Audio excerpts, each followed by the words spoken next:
Maintenant, je condamne aussi la surenchère et l'instrumentalisation de ce drame par la droite et l'extrême droite ces derniers jours. Moi, je pense que les Français ne doivent pas être dupes de ce que vous êtes en train de faire à droite et à l'extrême droite, de nous expliquer que vous n'avez rien à voir avec la violence en politique.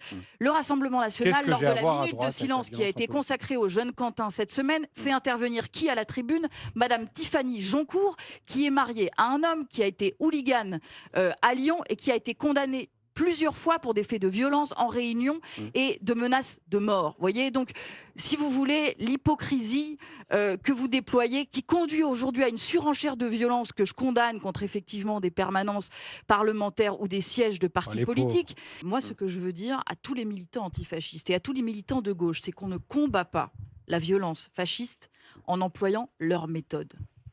La violence, elle n'a pas sa place. Et quand j'entends Jean-Luc Mélenchon, effectivement, expliquer qu'il est contre la violence, ce qui est très bien, mais en même temps dire qu'il est d'accord avec le fait qu'il existe des groupes d'autodéfense populaire, là, il y a une ambiguïté qui est coupable. Il faut clarifier, parce que non, on ne peut pas laisser des groupes d'autodéfense populaire se constituer, parce que ça finit toujours dans des drames comme ceux qu'on a vus le week-end dernier. C'est à la police de régler les problèmes d'ordre public, et s'il y a eu un manquement d'ailleurs le week-end dernier, parce qu'il n'y avait pas de force de police présente pour encadrer C'est ce que la disait Béatrice tout conférence, à l'heure. il faut que le ministre de l'Intérieur s'en explique. Et ça, c'est très important.